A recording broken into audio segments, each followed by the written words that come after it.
So if you are like me as a plaintiff's lawyer, you have a large number of cases and you tend to focus on the really big cases because those make up 80 to 90% of your income.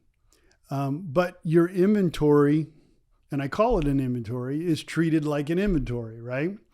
Instead of thinking that these are individual people who need help, no matter what size of the case is, in a busy practice, you tend to prioritize the bigger money cases. So how do you add value to the smaller cases, right? And we here at Alder Law have developed a checklist that, in addition to providing the information that a carrier is going to need about the case, the medical records, the medical bills, the property damage photos, Prop 213 information, photos and video of the plaintiff so they know what they're dealing with, that kind of stuff. We have checklists. And everybody has an 8.5 by 11 version of this, but it's also a printout. And when we go through our cases, I'll have this and I will go through, have we done the following? Because I have learned that these things, when you do them, get you more information that's valuable to the case, increases value of cases. So for example, I'll go, did we go to the scene of the accident? It's amazing when you go, what kinds of things you can find out. I'm like, have we met the plaintiff at their home? Have we had dinner or lunch with the plaintiff at their home?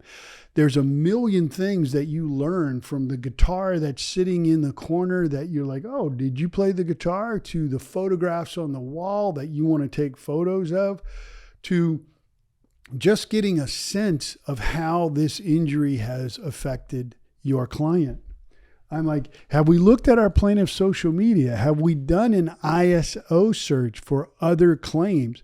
We do not rely on what the plaintiff just tells us.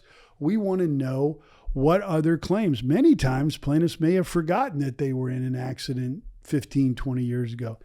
Do you remember every rear end fender bender you've ever been in? I don't. Right?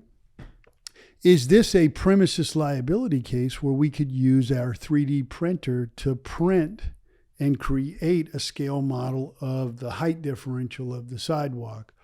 Do we have full video of that in a way, or photos that we can recreate the scene, right? Have we hired an investigator or used our internal investigator to do a full internet search on the defendants company, get their website, download their past websites? Right?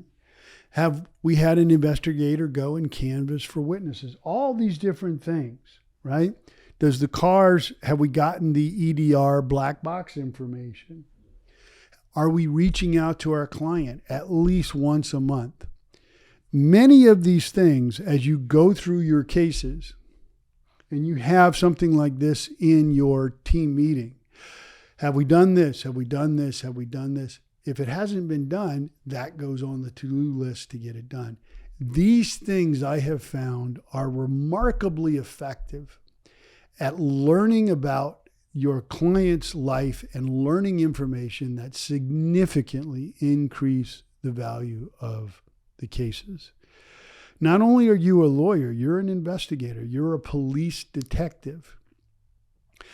You have checklists that allow you to look for information that is helpful. I'm going to have a brainstorming session today on a big case with a number of lawyers in the office, where our sole purpose is to try to think outside the box, to come up with things that we haven't thought about, that information might be out there that we want. And we're going to go through this checklist, and anything that we haven't done, we're going to get it done. So if you want a copy of this, just reach out. I'm happy to provide it to you. I talk about this in my Trial Lawyer's Bible. If you want a copy, please reach out. I also put this video and many, many others about litigation, about life and litigation, on our YouTube channel, AlderTalk. So subscribe there and you'll get updates.